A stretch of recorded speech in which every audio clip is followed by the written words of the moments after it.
Good morning and welcome to the 22nd meeting of the Constitution Europe External Affairs and Culture Committee in 2025. We've received apologies from Claire Adamson and Keith Brown, and Alistair Allen is joining us today as a substitute. Our first agenda item this morning is to begin taking evidence as part of our pre-budget scrutiny 2026-27. We're joined in the room by Alistair Mackey, Chief Executive of the Royal Scottish National Orchestra, and Lyndon Lydon, Director General of the National Galleries of Scotland, Alison Turnbull, Director of External Relations and Partnerships, Historic Environment Scotland, and Tony Lancaster, Chief Executive, Edinburgh Festival Fringe Society. Welcome to you all. I'll begin by asking a couple of questions before I bring in other members. As you'll be aware, the committee is taking a cumulative approach to its budget scrutiny over the course of this session. Our previous pre-budget reports have recommended that progress should be made towards mainstreaming and cross-portfolio funding for culture. So, in your view, what progress has there been towards mainstreaming and cross-portfolio funding for culture across the Scottish Government? If I can come to Alison first and then work our way across the panel. Thank you very much. So there has been progress, but this is an area we would really welcome further support from Scottish Government on this. So the historic environment is a vital part of Scotland's cultural, economic, environmental and social infrastructure.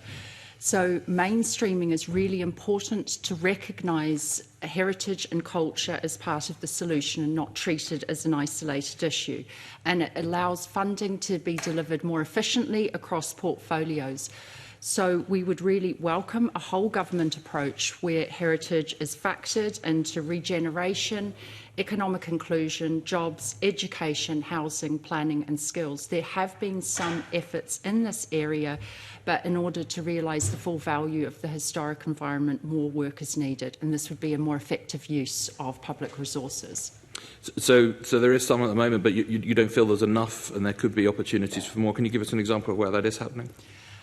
Examples of where it's happening are in areas like education, certainly in regeneration. If we think about city and region deals and placing regeneration at the heart of places like Paisley and Dundee. But the nature of funding and government funding is that it does tend to be siloed into portfolio areas. So if there's more work, and I think we'd need government help to do that, to work across. Alistair? Yeah, look, we are part of a cultural ecosystem. I think what has already been done with support for Creative Scotland has made huge differences. The RSNO, we have got 80 members, but we also have 300 plus freelance musicians work for us. So I think the funding, the improvement of that ecosystem, support the ecosystem is incredibly important. We do a huge amount now in the music education space, sending musicians into schools, but also with digital platforms that we're doing. And particularly in primary schools, can I say our focus is primary school music education, where there are very, very few qualified music teachers, and the teachers that are may be enthusiastic, but they need a lot of support. So we're giving the teachers support, we're giving the students support, and our aspiration really is to bring world-class music making into every classroom in Scotland and to support education. Of course, an awful lot in the health and well-being space that a lot of cultural organisations are doing. But I think the important thing is, music and culture doesn't live in isolation to the wider economy. And we are about to publish an economic impact survey, which will show a kind of 6-to-1 benefit for each pound of Scottish Government money. We think we return 6 in economic benefit. And I think that helps drive not only the creative economy, but the wider economy. So, yeah, I think the more integrated we are into funding, the more connected we are within the broader education and cultural ecosystem, the stronger we will all be. Thanks for that, Alistair. And I suppose, you talk particularly around music teachers in schools. How do you find other decisions being made elsewhere impact perhaps on your ability to kind of meet those objectives, meet those targets? I think it's just joining up strategies, with instrumental teaching in schools, with what we're doing through digital and the platform. I think we could probably be more coordinated. But at the same time, there's been some great work done in primary music school education, but I think we need to do more. I was absolutely thrilled to see this week an announcement that Screen studies will now be taught throughout the education system, from primary school through to secondary school. And a lot of our work recently has been doing Hollywood film tracks. And I hope that we can bring some of the Hollywood composers that we get coming to Glasgow, I hope we can get them to support education for music for screen right through our primary school digital offerings. So it's just joining it up, it's coordinating it, it's maximising what we're all doing. Thank you. Anne? Morning. Thank you, everybody, for having me here. I think there's a continued appreciation for the additional £100 million that has been allocated to culture. But I think there needs to be more mainstreaming of that particular fund and going to other areas within the culture portfolio. We are here at the National Galleries of Scotland. Our funding has been significantly underfunded over many years. So for most of the activity that we do, it is funded through self-generated income, so that is not coming from our grant and aid. 93% of our grant and aid goes towards staffing costs. That said, the areas that we do work across, education, health and social justice, are very important and obviously feature in the National Performance Framework. We're very happy to contribute towards that. And ourselves, along with the other national collecting bodies, the museum and the library, very much see the entire remit of our organisations as the nation of Scotland, and there are ambitions to reach every school-age child through the programmes that we do. We also have various programmes in terms of dementia friendly, looking at health and well-being, and we have the statistics to show how much of an impact that has on people's lives. And then also working across class stories and making sure that there is access to culture across all areas and regions of Scotland. But I'll be very honest, to do this, we need a significant increase in the funding that we receive. And I would be really interested to explore more how, with cross-portfolio working and looking at those funding streams, how that might be achieved, because we are all working towards the same outcome, but we could be doing so much more and helping the Scottish economy, helping the Scottish people, and preserving our culture while doing that. Thank you. One of the issues that comes up repeatedly across government and those organisations that are supported by government is multi-year funding and consistency of funding. I was wondering if you could tell me, particularly around some of the areas about mainstreaming, how that might impact with some of the organisations as well that you work with, and cross-portfolio funding, I suppose, particularly, how that might impact that lack of consistency sometimes, or concerns over the ability to make longer-term decisions. Yeah, I think all of us representing organisations here today at the panel would argue for multi-year funding. It just brings about a security and an ability to plan that ultimately is more efficient in terms of how the public purse is then spent. The annualised budget is a real challenge, and it has constraints with regard to if it's a project from its design stage to the tendering to the actual construction. Trying to manage all of that into a 12-month period is really, really difficult. And to have the certainty that you have funds allocated over multiple years means that you can start to plan. So for ourselves, we can be looking at big international exhibitions that we are organising and then touring. So that helps, again, with representing Scotland's art and culture on the international stage, but also as a valid form of income generation for us. We find that very difficult to do on an annualised budget. And I'm sure my colleagues here would say the same in terms of bringing in talent from abroad. It's really difficult to do that if you're really working within a set figure. And I appreciate that the Scottish Government receives its budget on an annualised basis. So I'm definitely aware of the challenges that is presented. But I think, again, we know what it is that we're doing and what we want to do. And we are asked about what our budget's intentions are for the next few years. So there can be an agreement, an awareness of, and a commitment to what would be really quite ground breaking in helping us achieve what we need to do.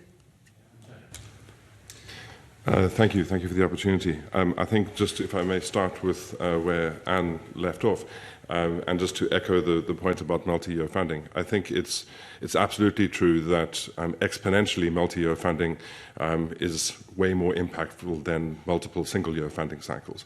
I think a 3-year grant has more impact than 3 times 1-year grants because of all the things that Anne mentioned, particularly around planning, about having a clearer line of sight of what the future holds, about being able to invest in programs that may not deliver immediate returns but are likely to deliver returns over an 18-month or 2-year period. So we would absolutely endorse that view. Back to your original question, I think it's common cause, I would hope, in a room such as this, that arts and culture have an impact way beyond that moment of culture in broader society.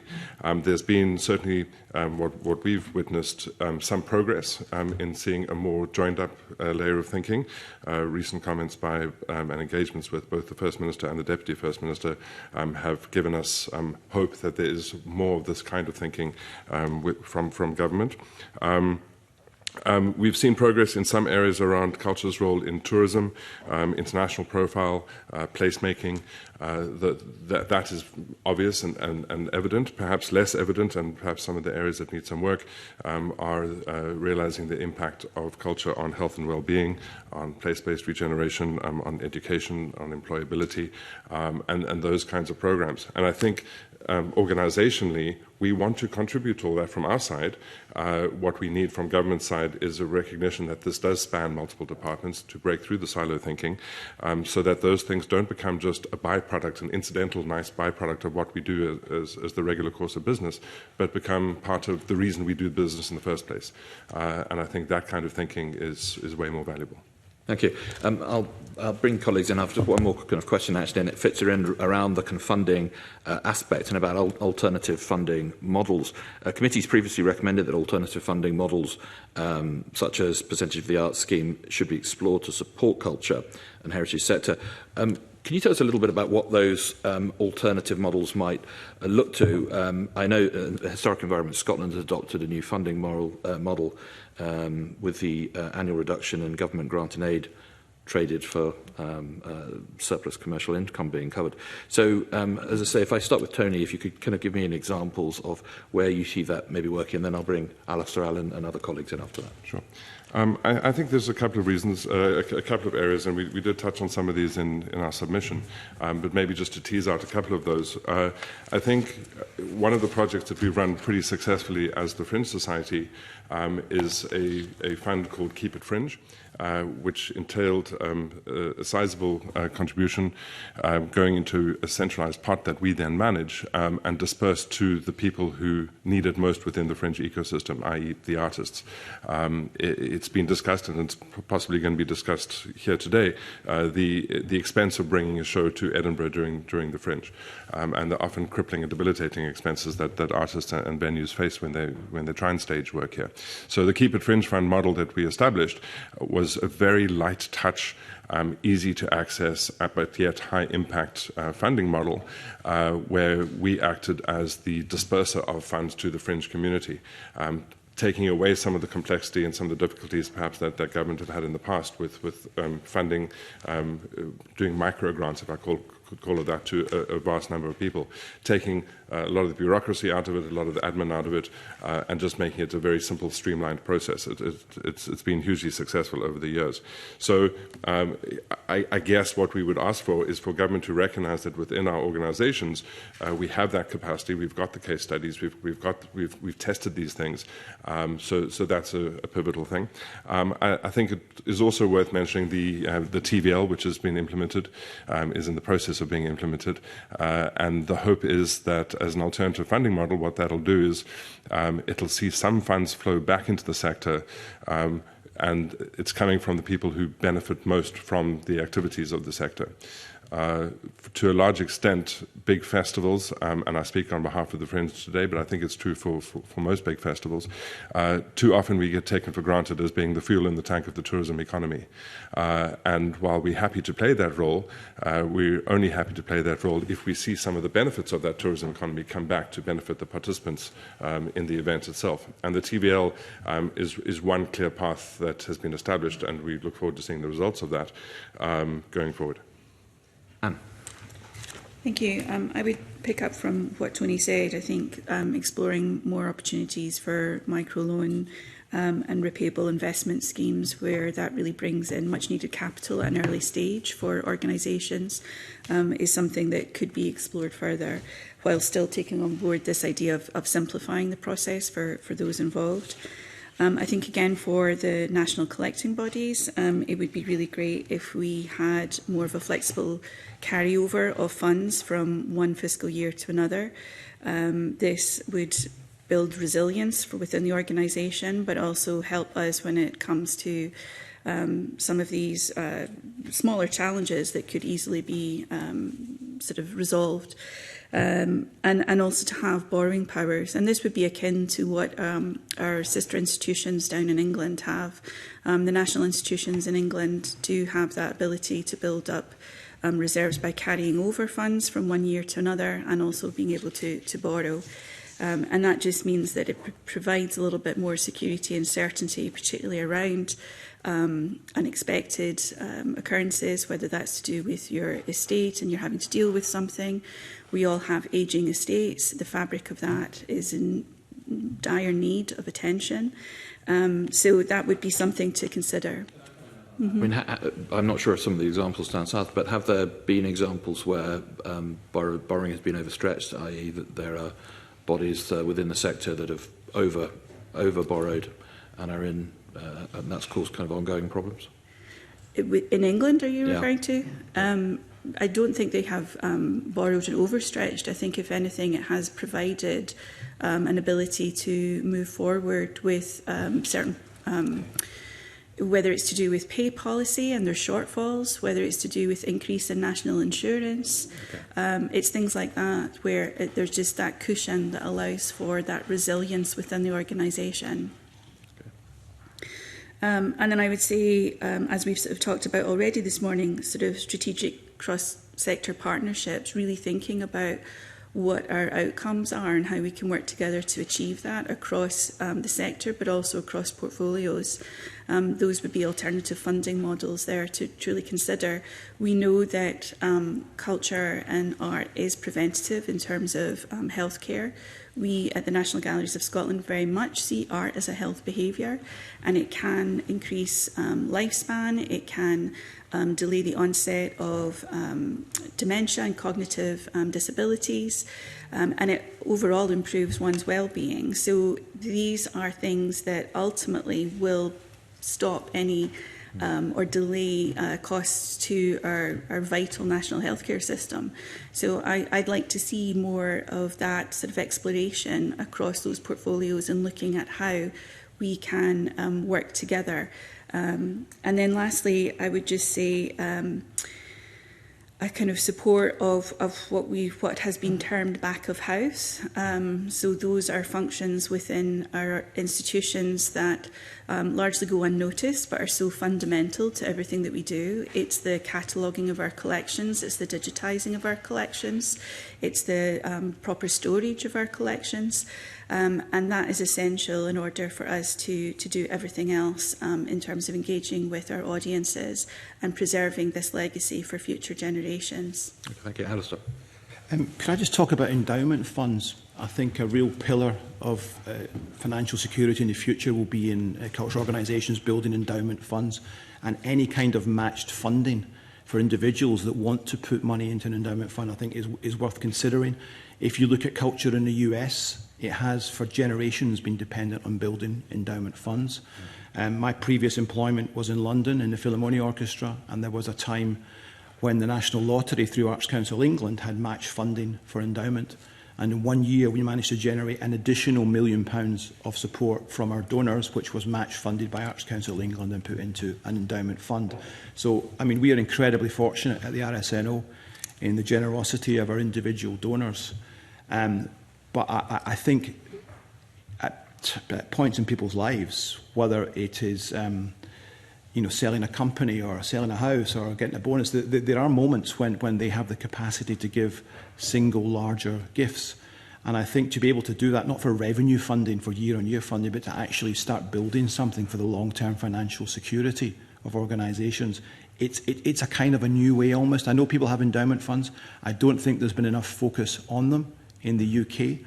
And I think if there was any finance support available to match fund, I think that's an area of donor development that really could be exploited much more than it is. So I saw it work very successfully at the Philharmonia Orchestra in London. I would really like to see something in Scotland which did the same thing. We were fortunate last year to have the largest single individual gift. It was a living legacy. And we've used that to start an endowment fund. And we're trying to tell the story around that, to grow that. And I think if we're looking to move away from such a reliance on public subsidy, endowment funds will not replace it. But I think as part of the jigsaw of future funding, it's incredibly important that we talk about it and that we build financial structures which support it. Thank you. I think colleagues will probably press on a little bit more on that as well. Alison. So I wanted to start off by talking about historic environment as an economic driver, but also you mentioned at the start HES as a new business model which came into place in January, and I know at the last meeting members had questions about this. So we are in the first year of this, but it does require a baseline of grant and aid in order to unlock potential for this. So for 74 million of government investment, the economic impact of that is 1 billion, and we're looking to grow that in the next 3 years. So we are wanting to reduce reliance on public funding, and the ability to retain our surplus and look for multi-year funding as well.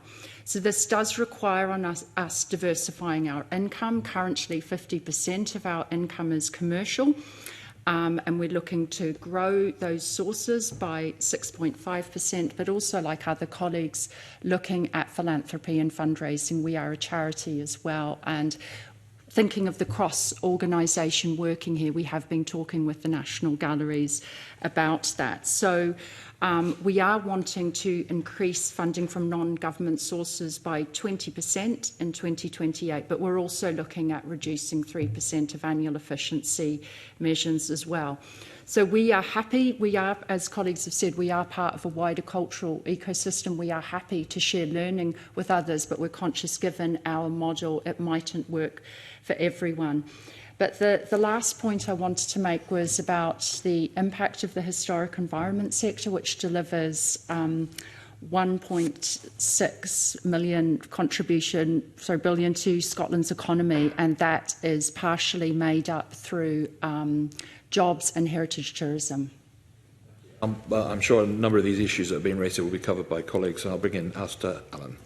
Thank you. Can pick up on the point that you made initially about mainstreaming and the point that was made about health by Anne Lydon, anticipating the question I had really, which was I know that something this committee has taken an interest in the past has been about what more we can do to more fully mainstream funding in this sector, particularly so that we reap the benefits not just in terms of health, but in terms of people being actively involved in their communities and volunteering and so on. In Norway, they have a word for the moral sense of responsibility, which they all feel to volunteer, dugnad.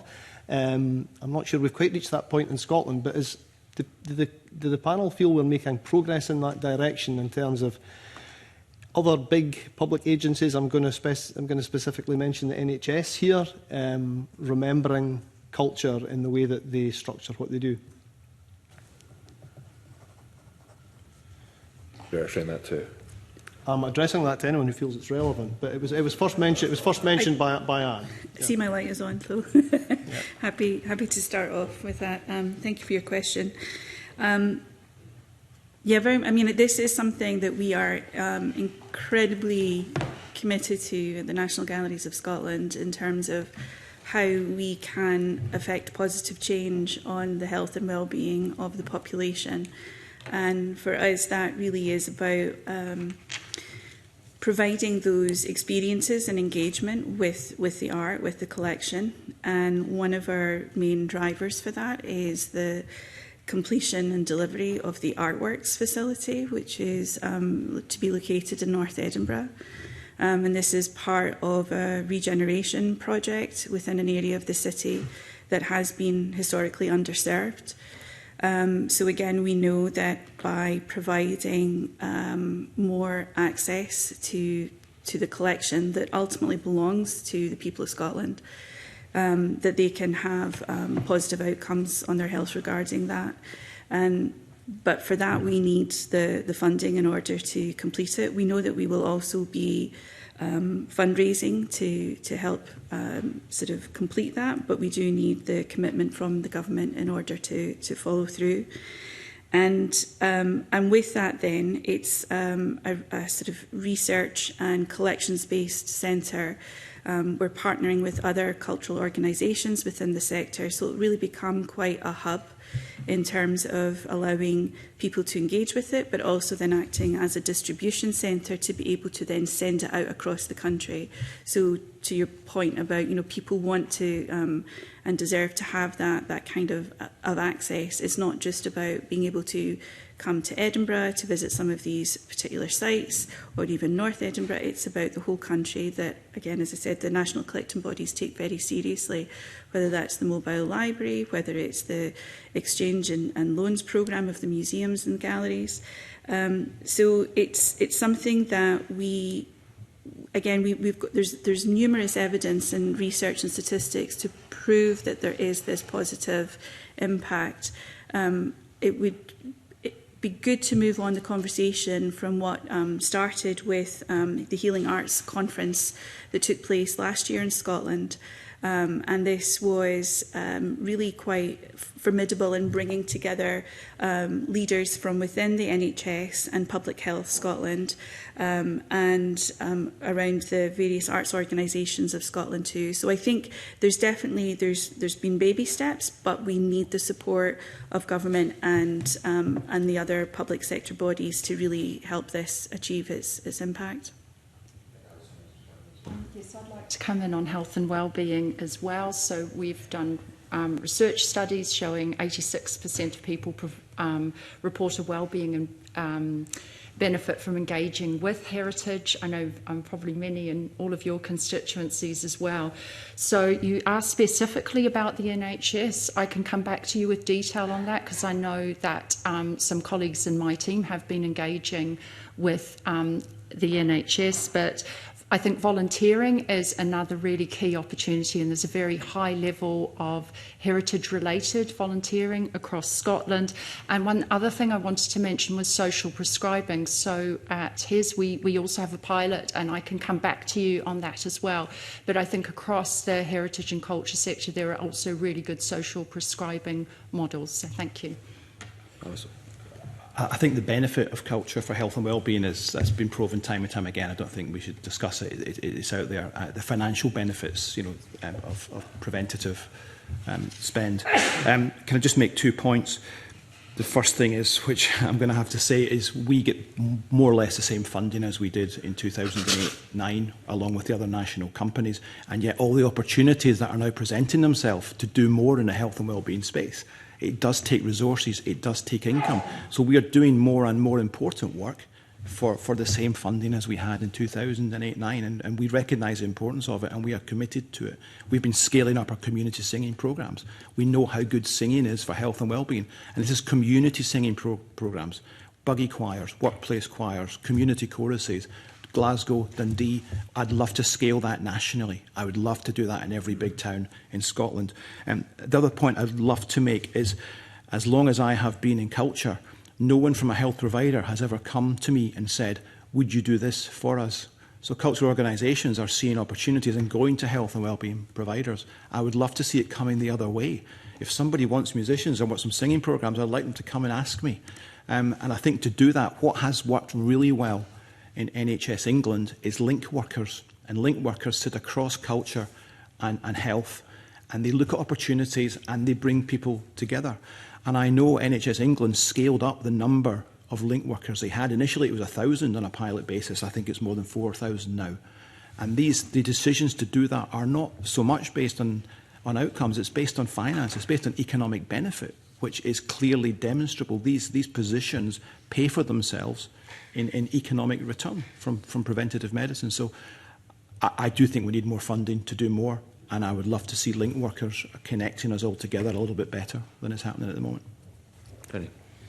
Thank you. There's a saying that if you're holding a hammer, everything looks like a nail. And I think for all of us, the hammer that we hold is arts and culture. And as I said earlier, I think it is common cause that culture has a ripple effect way beyond and benefits to society way beyond what happens in that moment of culture. All of us in our organisations, and I would imagine most cultural-based organisations in Scotland, have as part and parcel of their everyday business a whole range of projects which do lend themselves to have that kind of broader impact that we're talking about. But two things that I would imagine we would ask government to look at to help facilitate and amplify that would be something along the lines of a culture as prevention fund or awareness campaign, something that takes what we instinctively know and practice and puts it more firmly in the consciousness not just of the public but also of policymakers and lawmakers. And we actually surface that through quite a visible campaign. And secondly, we'd love to see culture-related KPIs embedded across portfolios so that when there are conversations within government about how budgets get allocated, it becomes a box that needs to be ticked by other departments beyond those directly related with culture. So it would be great to see culture-related KPIs. Then maybe Alistair would start getting the calls from other departments and other parts of government because they've got objectives that need to be met as well. Anything more from Alistair? No, thank you. Can I bring in Stephen Kerr and then followed by George? Yeah, good morning to everybody. Clearly this is a meeting that is about finances, it's about money. So I'm going to stick very firmly to the remit of talking about the money dimension. And I'm going to turn to Alison. Alison, you are in the company of 3 chief executives, but you are the Director of External Relations and Partnerships, is that right? That's correct. But you're not responsible in the first instance for the finances of HES, are you? No, I'm not. And the Finance Director, the Director of Finance and Corporate Services, it's interesting, he's not at the table today. Can I ask you a simple question? Why is the Finance Director not sitting here and sitting somewhere else in this room? At the moment, our Chief Executive is out the business, Yeah. and on And balance... the Chairman's resigned? That's yeah? correct, and That's why I'm Scottish asking Government this. are looking into it. So, on balance, when we looked at the committee submission to, sort of his submission to the committee, that was why we decided on balance I would come and represent. But if there are any questions, we can follow up. It's just that I find that a bit strange, to be honest. Because if we're going to talk about money, the money person should really be sitting, I think, at the table. That is my view, which I've expressed. So you've already mentioned the Chief Executive is off on long-term illness. We had her before the committee previously. We were discussing the new financial model with her. The Chairman has just announced, or it's just been announced that the Chairman is leaving. He's leaving before his time is due. So I'm going to refer to some press reports about HES that suggest that there seems to be some form of crisis in the organisation. Toxic working environments have been mentioned. What is going on in HES? The most recent report I've got here is that the government have launched a probe into the internal controls of HES. This meeting is all about money, just to be absolutely clear, and critical to the management of public money. And how much did you say public money you receive? 74 million. £74 million. Critical to that is the internal control and culture around internal control in any organisation. So what is happening inside HES? So, as I mentioned before, the chair has left, and it's Scottish Government's responsibility. They've interviewed for a replacement along with other public bodies. You also asked about controls and what's happening. So first of all, I wanted to mention that staff wellbeing is a first priority. You did use the term toxic culture, Yep. and I wanted to come back on that because we have evidence from independent staff surveys that we run every 2 years, and the most recent staff surveys show quite high marks, 7.6 for overall employee experience and 7.4 for pride. You asked also about what we're doing and what controls there are in place at the moment. So what's happened in the interim of the executive leadership team, of which myself and my colleague are a member, we've ensured a continuity of leadership and operational stability, and we've done that via a duty director system, but working very closely with the HES board, but also with our sponsor team and Scottish Government. So our commitment to deliver our corporate plan and sector strategy is unchanged. We've reviewed our deliverables for Q1 and we're on track, but it has been a difficult time, and I am very proud of the staff team. So there are issues. Are there issues? I'm not clear from your response. Are there issues that have been reported in the media? And that there's according to the media, there is and I'm putting this to you so you can clarify the issue. There is some kind of government probe, some kind of government inquiry. I think you'd have to ask government about that. So you don't know about any government inquiry into the running of HES? You'll have to ask government about that. But in terms of HES and delivering business as usual, we are going ahead with that. So culture, obviously, in terms of internal control, is a critical factor. One whistleblower is reported to have claimed that board members at Historic Environment Scotland walk around like they own our castles while ignoring staff complaints. I can only comment on the evidence I know about, which I mentioned our staff surveys, I mentioned various ways that we do gather information. We also have a people strategy where we respond to these. There's been a lot of activity going out and engaging with our colleagues on site. Quickly, I mean, obviously there's discussion about the budget. I think it's perfectly reasonable to ask questions about the responsible use of money, and also how any issues within the organisation, affect the efficient use. But if we can focus it on the finance side. I'm going to be very specific now, if I might, because I have been approached by a number of people, a number of whistleblowers, and also other people who have brought certain things to my attention. I'm going to give you one example, because I have a list. But I'll give you one example, which causes me some concern about attitude, culture, and internal control. It's been brought to my attention by a number of people that on August the 11th, one of the directors of HES had a dinner with a companion in the Queen Anne building. Now, the Queen Anne building, this is in Edinburgh Castle. The Queen Anne building is a facility that is reserved for parties up to 40 people. It can cost to hire up to £12,000. I'm not sure if that includes the catering. I think it maybe does. And someone said to me that of the £12,000, £9,000 of that would come directly back into Historic Scotland.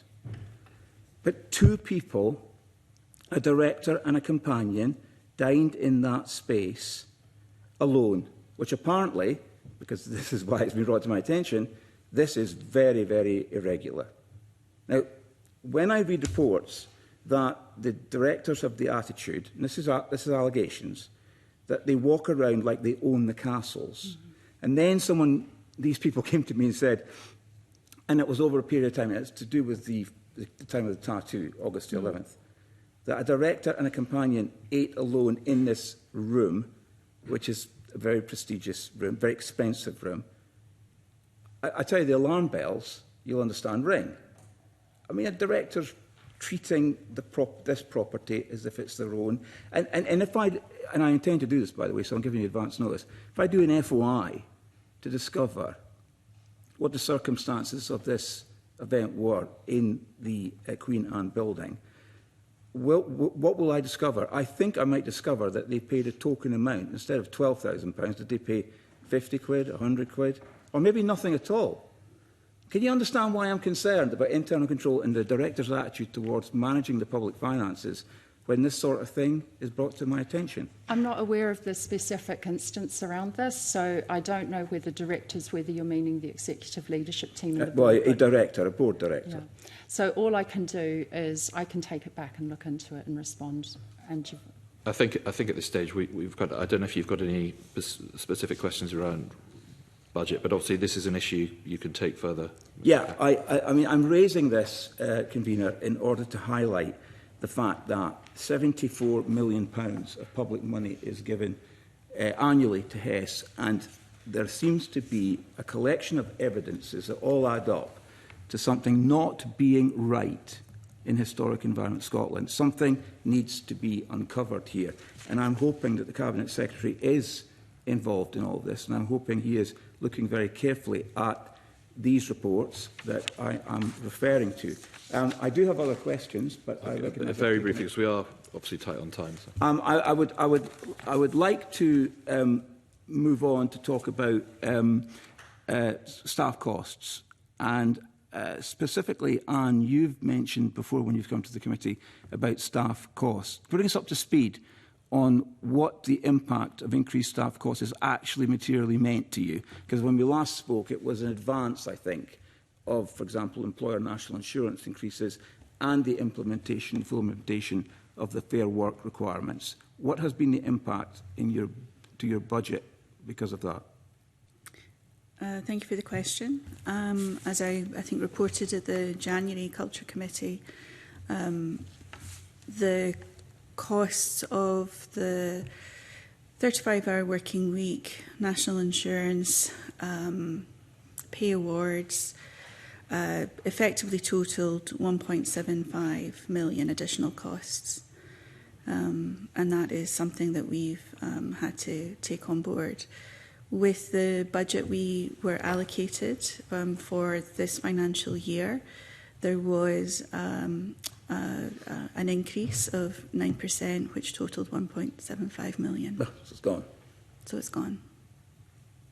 So back to my earlier point that all of our activities are funded through self-generated income and through sponsorship and fundraising. You mentioned the last time you gave evidence that there might be a need to close wings, perhaps galleries, perhaps restrict opening hours. Has any of that happened? Can you bring us up to speed? I'm happy to say that we haven't had to close any of our operations. We were successful in managing a balanced budget for this year, but we do have very valid concerns for ongoing years in terms of what we will be able to do. And so this is something that it remains on the table, and we have been honest and transparent with our colleagues as to the difficult financial situation that we are in, and encouraging everyone to be mindful of their budget management and accounting for that, which I have no hesitation about. Everyone is doing amazing work on very, very little, and also trying to move us more into a space where there is more of a commercial mindset and opportunity to raise funds, because we know there will be a shortfall, and so we are anticipating that. So within those sort of contingencies and measures, the last thing we would want to do would be have any closures. But I honestly can't rule that out, particularly without knowing what, of course, the budget will be for the next year. And in terms of headcount, has the headcount remained the same, or have you had to reduce headcount? The headcount has actually gone up because we have had to take on extra staff as a result of the 35-hour working week. Right. Excuse me. So we needed to, because we require 24-hour staff security at our sites. We have multiple sites. And then also we have a project at the moment which we have called Project Kickstart, and that is through external funding. We have been able to bring in additional positions, and that is purely working within the space of income generation. So it's an invest to earn, essentially, is what we're looking at and trying to do that. We are very much as I've said before, there's been systemic underfunding over many years. And so we are, I would say, working with a minimal sort of staff profile. Even if it has increased, I would say it's still not enough for what we need to do and for what we should be doing for the people of Scotland. And let's talk about the backlog, maintenance backlog. Last time we spoke, it was 17.5 million. It's probably the same or more. What is it now? We're actively in the process of gathering up that data, but our current estimate is it's around 20 million. It's gone up to 20 million. Mm-hmm. And what are the 3 high-risk maintenance issues that you're looking at? Well, it's effectively our ageing estate. Like many cultural bodies, and particularly the national collections, we are working in these amazing buildings, many that date from the 19th century, but they are not necessarily fit for the climate crisis in which we find ourselves. They are also using ageing systems, whether that's from gas boiler heating to needing electrical rewiring and repair, and so there's a long list, and I would say that we've asked for, we need about 4 million a year in terms of tackling that backlog. Last year we received 1.9 million, so that accounts for the increase in the backlog that I mentioned. And the 3 highest risk ones, can you mention them? The 3 highest risk ones. Well, I would say that our sort of main gallery, the National Gallery on the Mound, is in need of support in terms of its fabric and infrastructure. Again, there's a real concern for addressing leakages. The plant system is really not sort of fit for purpose. And in thinking about future-proofing the organisation, this is something that is really, I would say, quite critical. However, I would say that, again, the Artworks proposal, which granted is a new build, but it's passive house, so then it is being future-proofed in terms of its carbon footprint. That is an essential component in this, because we need to be able to effectively store the collection. 97% of our collection is held in store. We want to be able to open that up to our audiences, but we also need to ensure that the collection is safely secured and stored. And to address the challenges at the Mound Level Gallery, we need a safe store location in order to decant that collection. There's lots of questions I could ask you, Anne, and time doesn't allow. I would like to... It's okay, so I'm actually going to move on, because I think I've been quite generous with time, and I'll hopefully bring you back in. Right, I do have some more questions, Convener, if it is possible. Of course. George. Thank you, Convener. Good morning, everyone. Probably those of you who have been here before will probably be very similar questions to ask you other times as well, because I get how important culture is and how it could be used as a tool to regenerate and to reinvest in challenging areas, and areas like my own constituency in Paisley. But I'll start with Alistair Mackey with RSNO, just to develop the idea of the endowment fund. How would you see that working? I only say this because this is a kind of declaration, Convener, but it was 1999, so it was a long time ago. But I worked for a car manufacturer that was one of your sponsors in the RSNO back in the day. The car manufacturer is no longer with us anymore. Nothing to do with me. I left a long time ago. But the whole point was you used a basket of measures to make sure, like public funding and commercial funding and commercial partners like the one that I worked for. So how do you see the endowment funding working? And would you be working that with public? You mentioned the National Lottery and what you used it previously. Would that be with public funding, or would that be, how would you see that working? I'm just trying to get my head around it. Can I say first of all that I mean the arts had a lot of commercial sponsorship in the past. It's harder and harder to secure commercial sponsorship now. So much of it has gone to sport, it's been drawn away.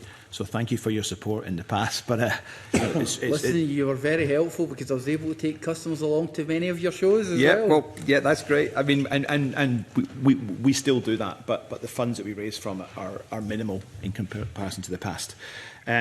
Look, I just think people want to secure the long-term future of the arts organisations that they love. And it's a very different mindset, giving money this year to put on a concert or to keep the lights on. You know, that is one thing. But doing something really meaningful to secure the long-term financial stability, that's a very different thing.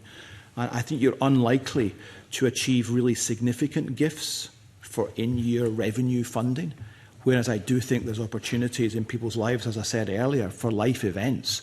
It might be bonuses or house sales or whatever it is they do, but they have one point in their life when they have a chunk of money and they want to do something really meaningful with it. And I think if we can give them a narrative and encouragement to put that into an endowment fund, that is a new area of individual. It's not a new area, it's been happening, but I mean, developing it, I think, is really important. And I think if you look at the US, I know the taxation system is different, and we talk about that a lot.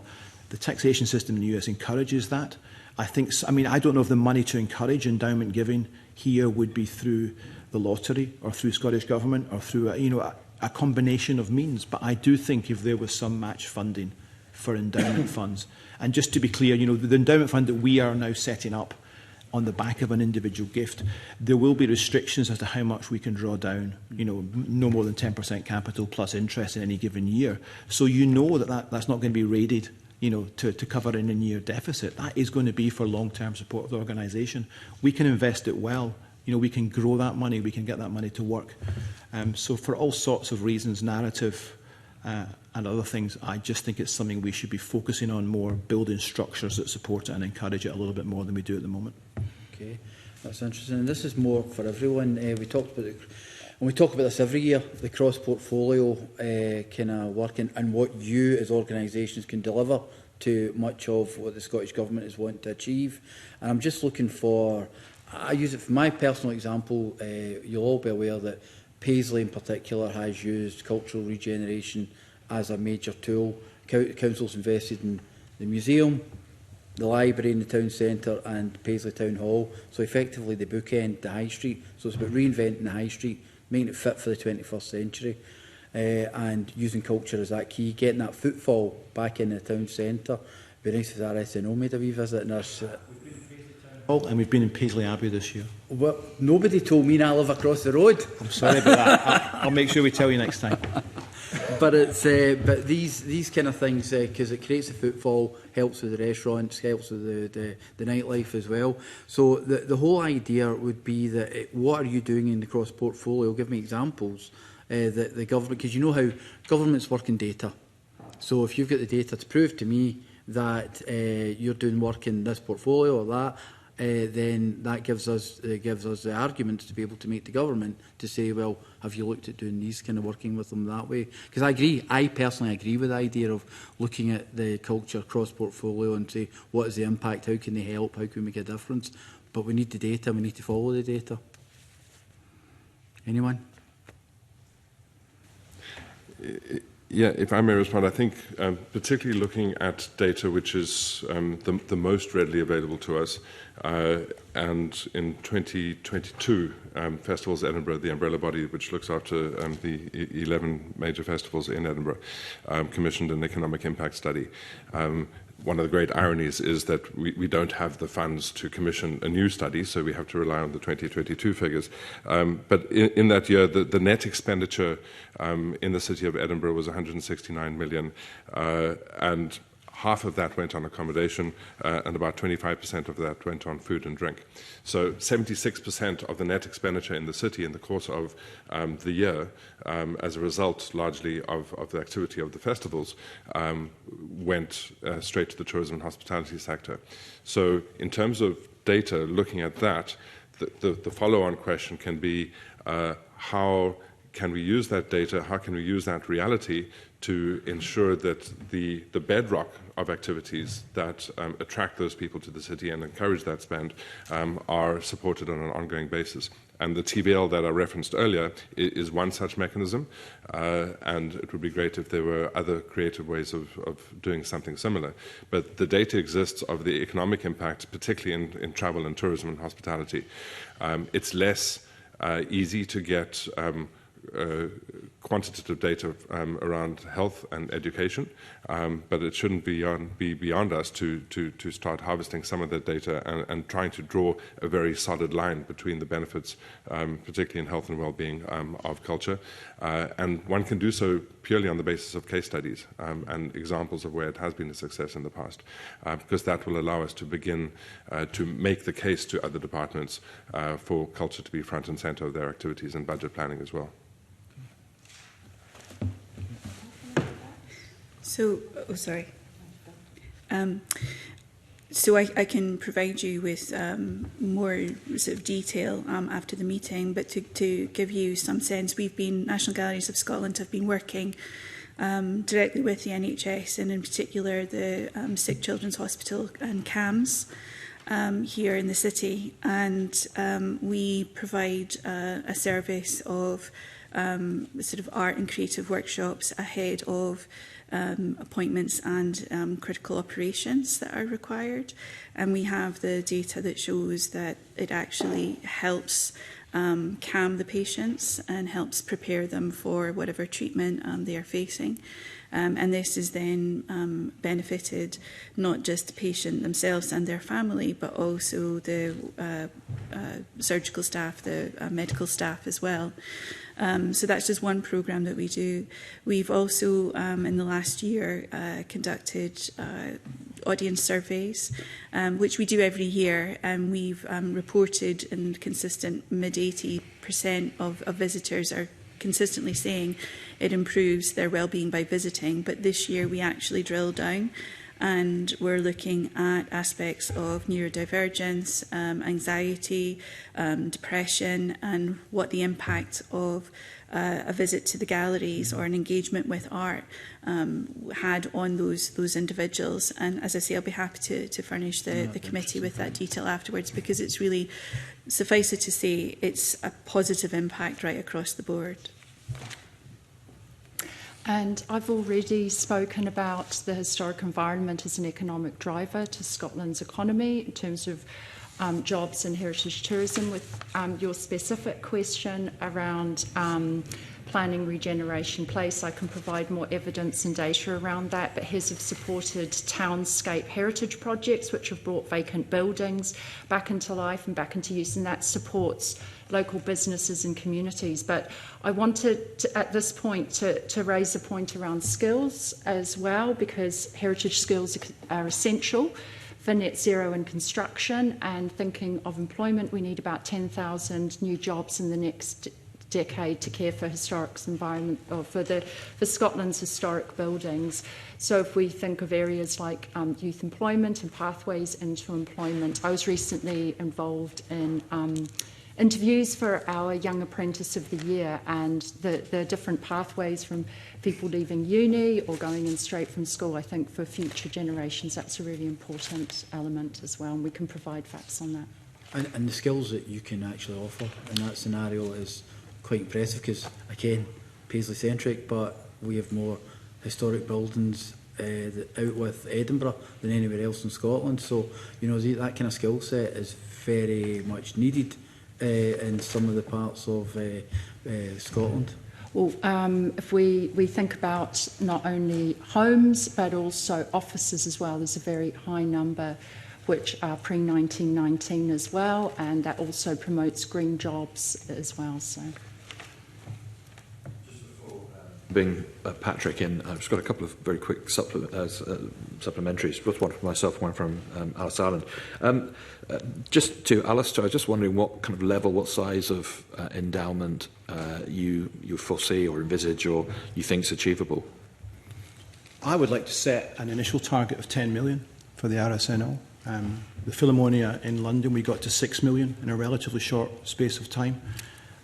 You know, £10 million would probably give you £500,000 to £1 million a year of potential revenue funding. And over what period, sorry, to develop that? Look, I would want to be ambitious. I don't know, 3 to 5 years, let's say. I mean, I don't have, we've not scoped out these numbers, but I've got a number of 10 million in my head. But look, can I make a general point here? You know, the mainstream funding, cross-portfolio funding, all these things are incredibly important conversations. On behalf of the national companies, we've just got a problem. We just don't have enough money. Full stop. We're at 2008 funding levels. And look, I mean, we want diversity in culture. If you're going to get diversity, you need to have jobs, not freelance, and these jobs need to be paid properly. You know, and we can be as entrepreneurial and as inventive as we can be. But, I mean, we've increased our income by 50% since 2018-19. We've tried to cut our costs.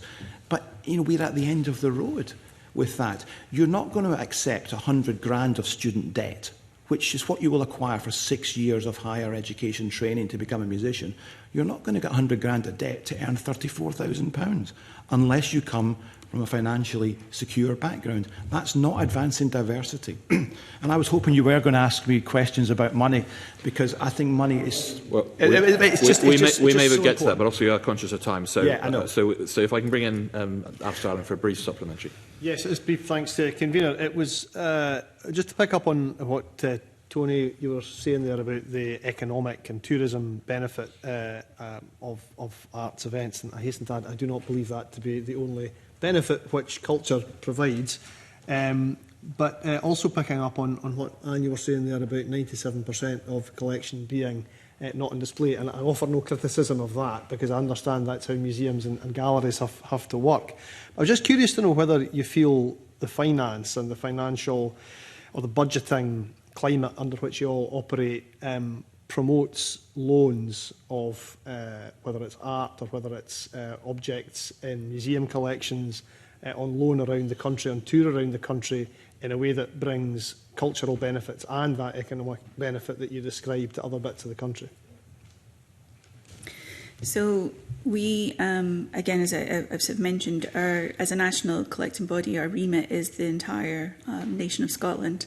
And we do actively lend the permanent collection across the country. This summer we just had an exhibition about mining and Scottish miners that had started here in Edinburgh at the Portrait Gallery, and then gone to Kirkcaldy, and then finished up its tour at Cumnock in East Ayrshire. We also have the Artist Rooms collection, which has a real clear mission in taking stellar artworks by major artists such as Andy Warhol, Viha Selmans, Louise Bourgeois, and touring it all across the country to places like Dunoon Borough Hall, Anne Lanterre, all over. And so this is a commitment that we absolutely stand by. But to your question, yes, we are somewhat restricted in what we can share because of our funding situation. We would love to see more of the collection going out to the various partners and museums and communities across the nation. And as a phrase that's been used already this morning, we are an ecosystem. For us to share the national collection, we require partners and community museums and local authority museums up and down the country. So the funding is also required for them. This exhibition I just talked about miners, where we were trying to actively tour it to former mining communities, it was touch and go, because for some of those host institutions, they didn't know if they would actually receive funding that would enable them to take it. We would love to be in a position where we could support and help with that. And so there's something to be explored there in terms of if there is the necessary funding to the national collections, it is for us to then be able to distribute the collection to those partners, and that means helping with those loan exhibitions. So it is very much, it's not for us, it's about sharing the sort of the assets and tapping into the community culture that already exists, while also being able to share those national objects. Tony, sorry. Just very briefly on the back of that, you mentioned exhibitions, but I was also thinking of long-term loan of objects and artwork around the country. So we have long-term loans of our collection at Duff House We have long-term loans at Dove House in Aberdeenshire and also Paxton House down in the Borders. And we also have long loans can consist of up to 3 years and can be renewed for various partner institutions across the country. So yes, that is possible. Tony, very briefly. Just to add the perspective of a performing arts festival, which is different from a visual arts entity. Clearly, we can't loan artworks, but what we have in Fringe World as our equivalent, I guess, is onward touring opportunities for artists. This year at the Fringe, 1,770 producers attended the Fringe specifically to shop for work to take to their festivals, institutions, theatres around the world. They represented 68 different countries.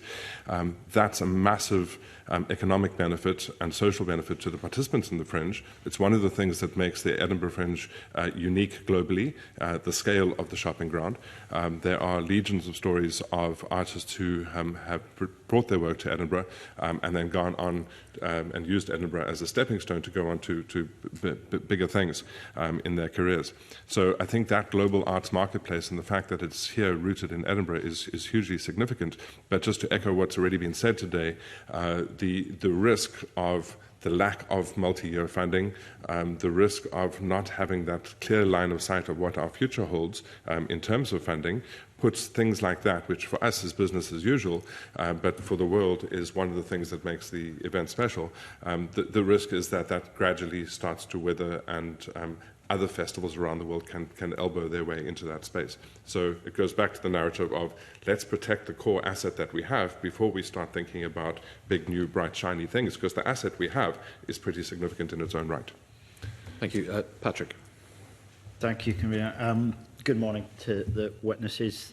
I want to come on to the challenges of climate and net zero, which a couple of you have touched on already in some of your answers, but I want to give it a little more specific focus. It's obviously a hugely significant challenge, whether we're looking at older buildings or newer buildings, or indeed the investment in replacements. And I think Anne Lydon in particular might want to talk a little bit about the Granton project, which in your written submission said still hasn't been given construction funding unless there's been a change since that submission. The argument that's put around multi-year funding is clearly relevant to pretty much every aspect of this topic, but capital investment in particular is very, very difficult even to plan for in the absence of that long-term certainty. And the lack of a capital funding stream specifically from Creative Scotland has been flagged. So can you tell us a little bit about how your organisations or the wider sector even begin to grapple with the challenges of climate and sustainability in the absence at the moment of that long-term certainty, and what kind of delivery model for giving you the ability to do that would be effective, particularly in the light of the argument the National Gallery submission makes that delaying decisions on projects like this actually increases the costs. Maybe I could start with Anne Lydon and then others come in. Thank you. Thank you for the question. So generally, I think it's fair to say that the ambition and the willingness to achieve net zero and to future-proof our buildings and estates is very much there, but that demand outstrips the available funding from government in order to do the necessary work available. I believe the funding stream that was available last year had to close because the demand was so great that it had already been used up. And as such, we have had to pursue our own sort of studies and continuation of that work through self-funding, because we know that it is critical to do that. So I would make a general plea for more government funding to help organisations across the public sector achieve net zero goals and targets. And then specifically to us, as Mr Harvey mentioned, we have the Artworks facility planned for North Edinburgh. I've touched on it already this morning, and this is something that is at construction stage. We are shovel ready. We just need the funds in order to be able to literally break ground and get going. And this is a passive house building of a size and scale that will be the first of its kind in Scotland. We're very much thinking about it as future-proofing, not just for our organisation, but for the collection that it will contain for the people of Scotland. As a passive house, it means that it will have less of a carbon footprint. Overall, National Galleries of Scotland have managed to reduce their carbon footprint by 60%, and I know we're joined by the other collecting bodies, the library and the museums, who have managed to reduce their carbon footprint by 70%. So this is something that we are all taking very, very seriously, and indeed thinking about the artworks, this is part of public sector reform in looking at a collection storage pipeline to meet the needs across the culture sector where there are critical storage needs that have to be met, but also thinking again about our ageing infrastructure and how we can find a solution there. I mean, you'd expect me as a Green politician to be kind of a big fan of projects that are going to, whether it's passive house or other approaches, massively reduce carbon emissions and energy costs. But it's a good business choice as well to reduce those energy costs for the long term. It does require capital investment, but it means for particularly energy-hungry buildings, it's going to save money as well as saving carbon. But you've made the case that this is a multi-disciplinary project, so a cross-portfolio project as well, that there are health, education, culture and climate objectives being met. Has that been a barrier? I think it's something that a lot of committees would reflect on in good times and bad economically, that the difficulty of getting joined up decision making for projects where government should be seeing multiple objectives, that's a barrier to getting projects over the line. Has that been a major issue? Yes, it has. I have no doubt the Cabinet Secretary has support of this project and would like to see it happen. I think the question is really around the rest of the Cabinet and Government in being able to see how it will perform in these areas, and it will deliver the benefits that are needed, but requires that investment from those areas. And already this morning we've talked about, social prescribing, and we've also shared the various statistics. So there has to be some way to cut across to be able to unlock that funding that will have benefits across the portfolios and for the government and for the people of Scotland. We are, myself, the National Museums, National Library, everyone else in the culture cluster of public sector reform are actively looking at ways that we can be more efficient in how we are using the public purse, but we need the support right across the other areas. It can't just be from within culture, because we are not working only within culture.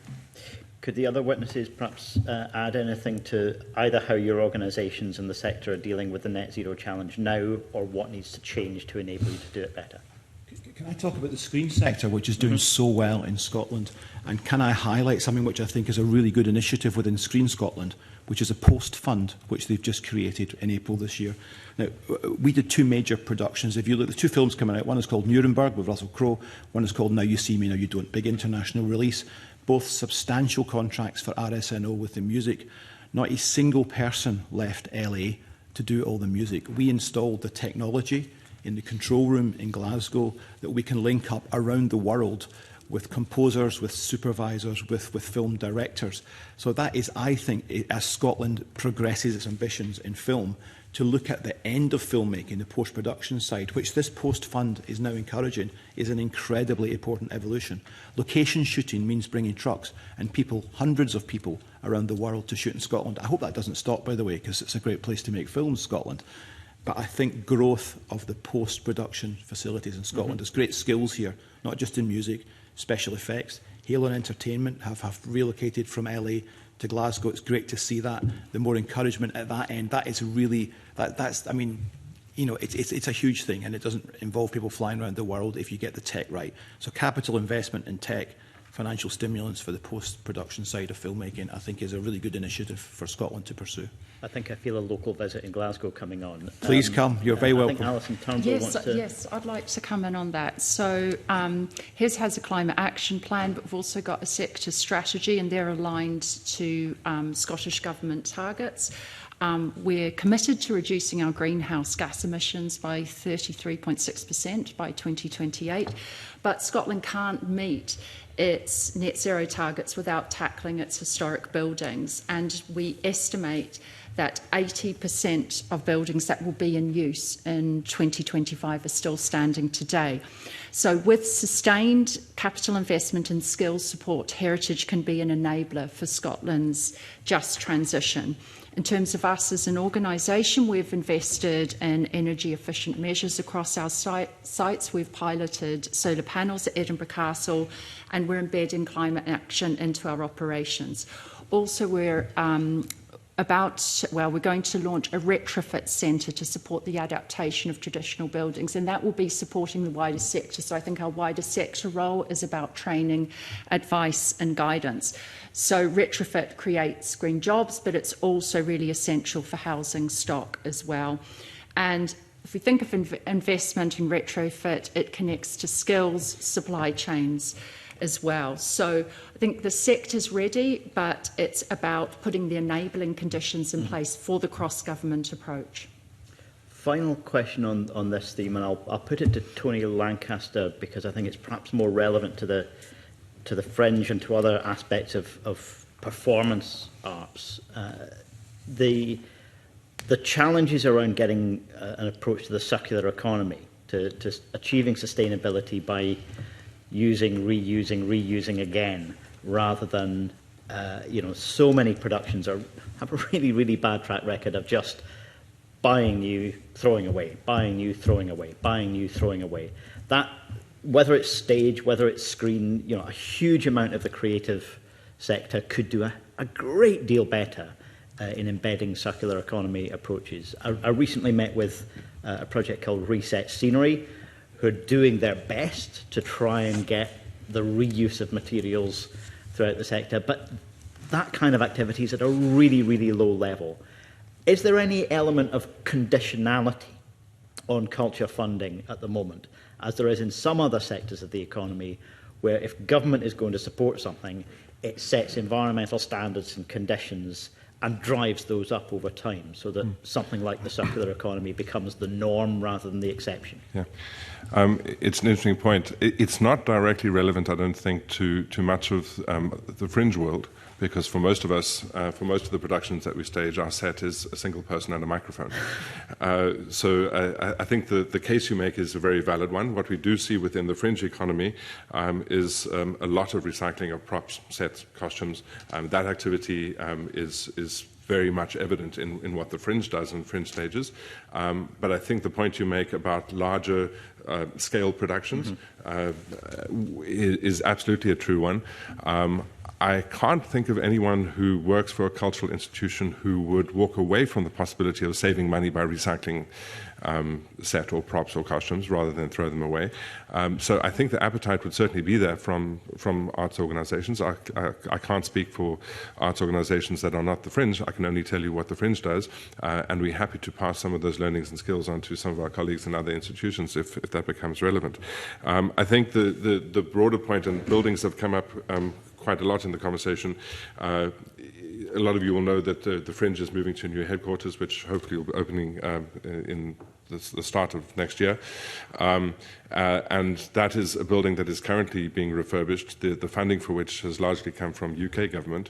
But the planning around it has absolutely put front and centre our environmental principles, the fact that we have been and remain committed to being as close to carbon neutral or zero as we can by 2030. We, together with other festivals in Edinburgh, have signed up to the carbon reduction route map. It is also part of our core developmental goals, which underpin everything that we do. So in the planning and design of that building, it's absolutely a question that gets asked at every single stage of that redevelopment process that we're currently undergoing. So do you think the sector generally, beyond the areas where it's just a person with a mic, but the sector more broadly, could tolerate the idea of some conditionality around public funding to drive up the use of circular economy approaches to become the norm? Yeah, I don't want to speak on behalf of the whole sector. I'm certainly not mandated to do so. But I think if that was a conversation that had to happen between funders and arts institutions and cultural organisations, as far as is practically possible, repurposing of sets and costumes and props, should it be a condition of grants? I think within reason that there'd probably be appetite for that from the sector. But as I say, I can't speak on behalf of the whole sector. Thank you very much. Thank you, Patrick. Neil Bibby. Thank you, Convener. Good morning to the panel. I also have some specific questions relating to the budget for Ms Turnbull from Historic Environment Scotland. As a committee, we've got a job to do in terms of scrutinising the government's financial decisions, but we've also got a job to do in terms of scrutinising the financial performance of bodies that rely on government funding, and also that's even more the case when there's calls on the government to increase that funding. Last time HES gave evidence to the committee, we heard about the new business model and plans to increase income by £10 million, whilst at the same time having a reduction of £2 million in grant and aid funding. You mentioned income earlier. How is HES currently getting on in terms of that £10 million target to raise income? So it's 2% year on year. So it's our first year. It's early stages. One thing I would observe is it means that we are more vulnerable to market conditions, but the benefit of it at the moment with the ability to multi-year plan and to retain surpluses is useful. But in terms of a mid-year position, I can come back to you on that. Okay, that would be helpful, because obviously we're scrutinising the budget, and in terms of understanding the position that HES is in, that'd be very helpful. My understanding is there's currently a £3 million shortfall in terms of that target. So if I can come back in that specifically, we're managing that in-house. We have prioritised projects and we're looking at efficiency savings. So at the moment we are managing that. But okay, that would be helpful if you can come back to some exact details, but there is a significant shortfall and that as you're I having said, to manage. We've put measures in place to manage that in terms of prioritising projects and looking at efficiency measures. So we're comfortable we've put the measures in place at the moment. Okay, so clearly it's a challenging period. You're having to put in place measures in terms of efficiency, savings in your organisation. Money is tight. You've got a significant number of staff, around 1,800 staff. With this in mind, why did HES agree a new pay and grading framework in April of this year that will see a new top grade, presumably for directors, have their earnings potentially increased by between 16% and 18%? If the organisation is looking for efficiency savings, why is the organisation introducing that top band? So the pay and grading was factored into our budget, and what happened was this was externally conducted and it was benchmarked against other organisations in the public sector in Scotland. So it was conducted by an independent company, and in our budgets the amendments from pay and grading have been taken into place. You would understand why people would obviously raise eyebrows at an organisation being, having some financial difficulties, and also at the same time increasing directors' pay by up to 18%. We regularly discuss skill shortages. You mentioned earlier that the issue with skills facing the sector. We know about the shortage of apprenticeships. We know about the shortage of tradespeople. Not necessarily a shortage of directors, perhaps, but certainly apprenticeships and tradespeople.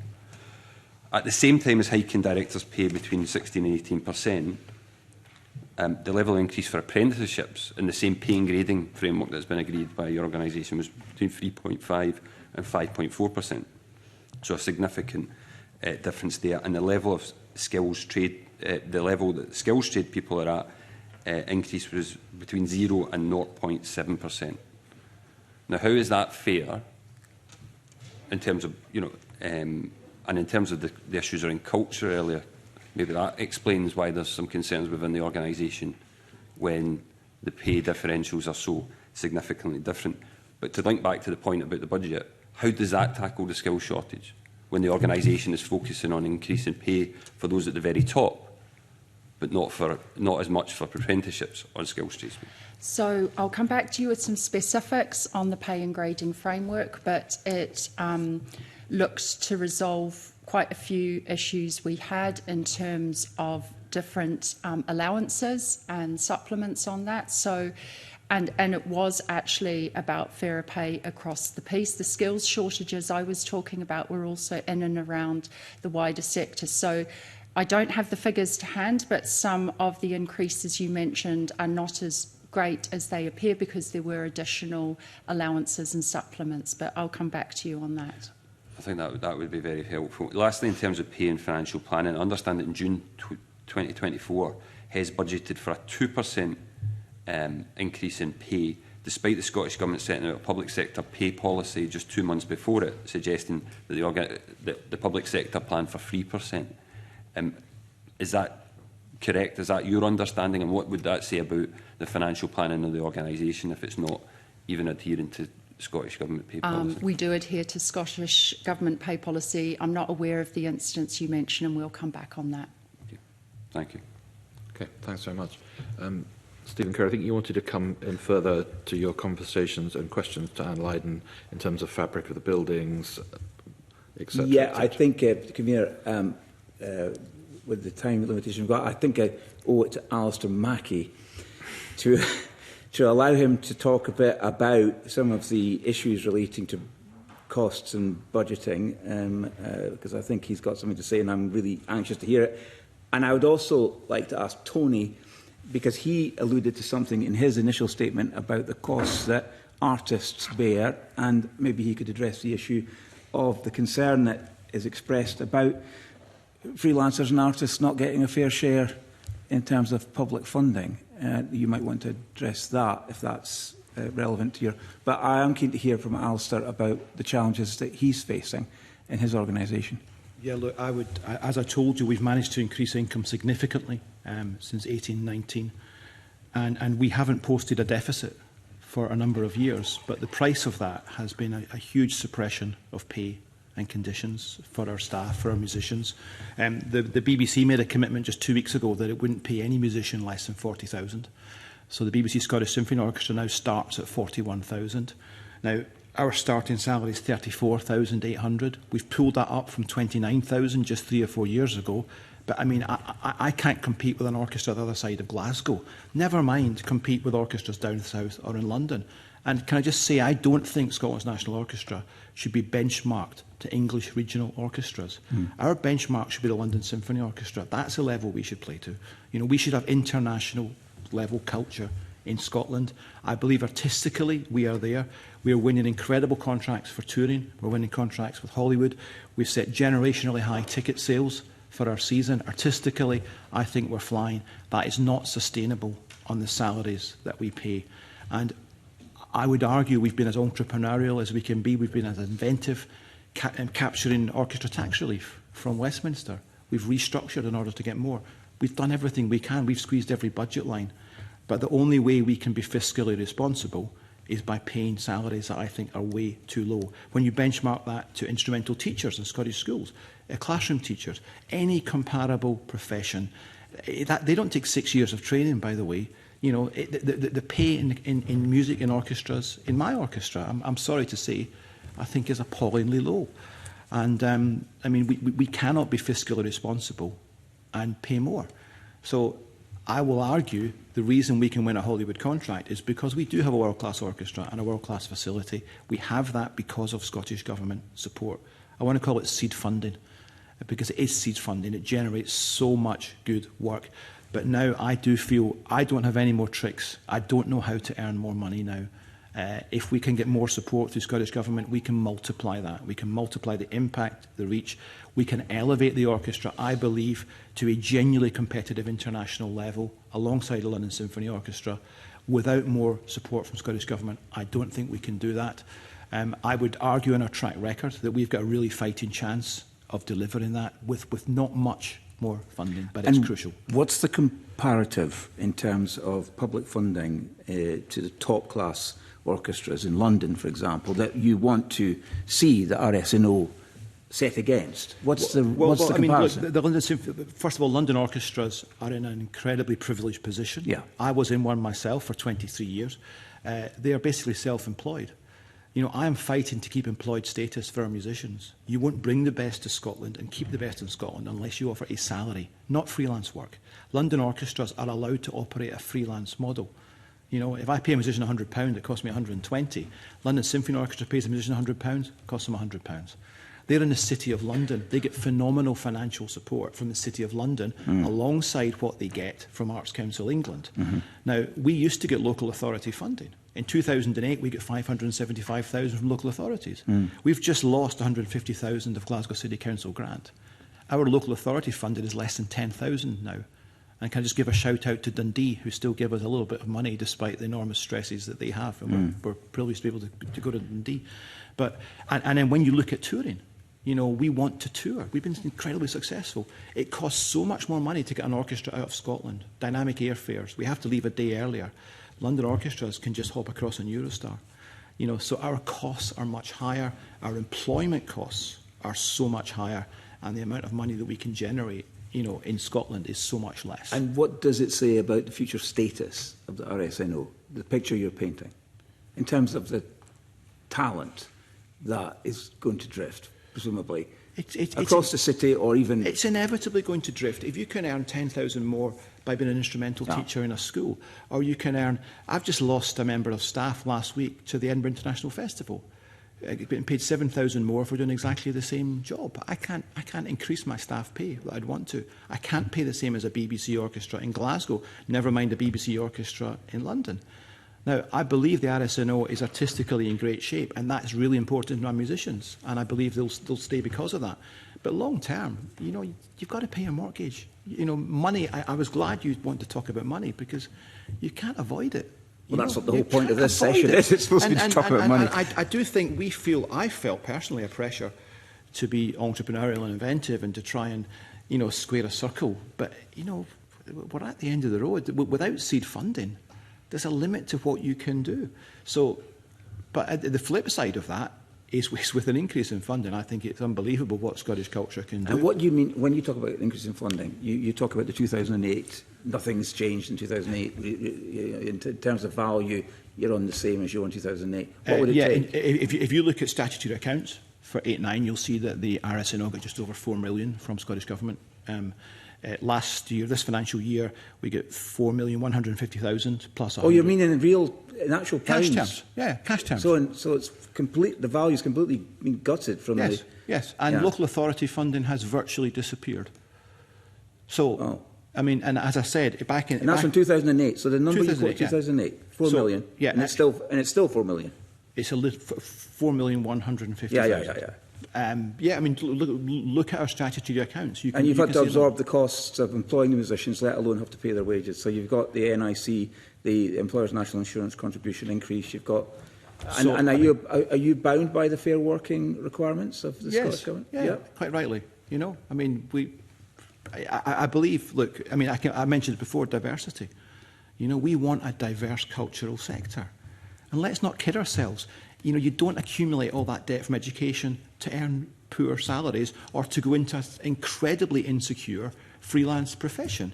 It will become a middle-class business. There's no other way to see it. I've got to be blunt about it, you know, and I wouldn't be doing my duty if I didn't say it as bluntly as I've tried to say it this morning. You know, it takes funding. And what has happened with Creative Scotland has been absolutely magnificent. So for 26, 27, what would you ideally be looking for then? I mean, being realistic. Being realistic, I mean, to restore the foundation to allow us to keep employment, to match BBC salaries, we would probably need another 1.5 million. Right. But to be honest, I mean, what we could do in the regions of Scotland, internationally, what we can do in music education, what we can do in health and wellbeing, I would hope once we've rebuilt the foundation, we don't stop there. What's the point in building a foundation without putting something on top of it? Right. So, I mean, I would certainly like to see more on top of that. We are so well placed to do such amazing work. but we have to repair the foundation of our finances.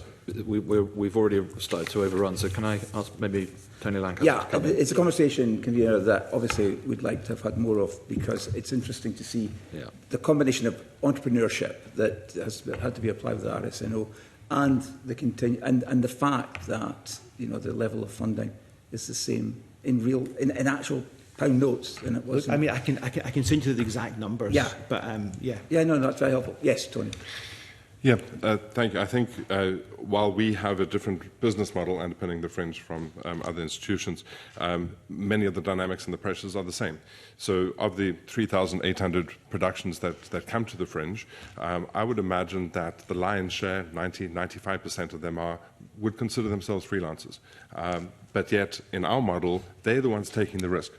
So we hear stories of artists who come to Edinburgh, possibly sell out their show, 50-60% of their audience, of their available capacity are sold. They still leave having lost money.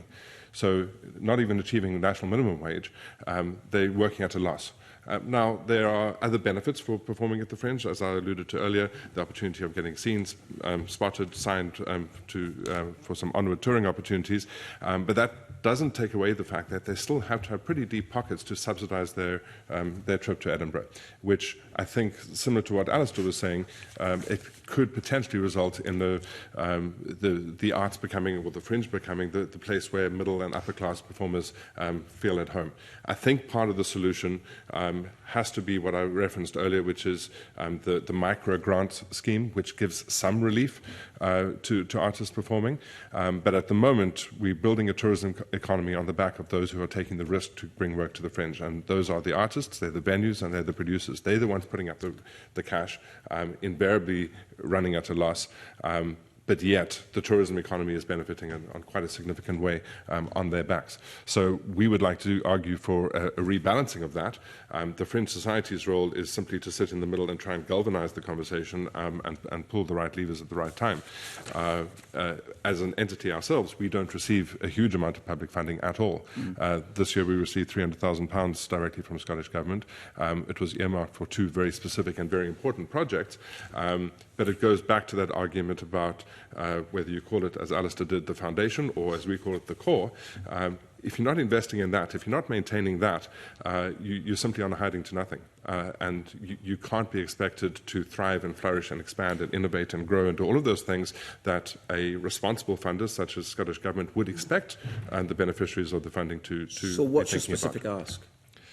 The specific ask that we have, we're currently formulating it with. We're working with various agencies of the Scottish Government. We're working with Visit Scotland, Creative Scotland, and we're in conversations with the Cabinet Secretary to see how we can turn what we received this year, which was the £300,000 grant, into something more substantial and also multi-year. To address some of the issues that we've spoken about already today. We receive money through the Expo Fund, which literally channels through us predominantly through to the artists who present work at the Fringe. But in terms of investment in the core, we're going to be approaching government with an ask in the next month or two for next year's budget. Thank you, Alistair. Alan. Convener. Alison Turnbull, conscious that there's been a lot of interest in the internal workings of HES. There's also, you'll be more than aware, a lot of interest in the outcomes that there are in communities in terms of the money being spent, and specifically people are keen to see much loved historic buildings in their communities reopen. I'm conscious that there has been a high-level masonry survey and all sorts of other things going on, but there is an awful lot of interest in finding out what the outputs are and whether these buildings are reopening to the public.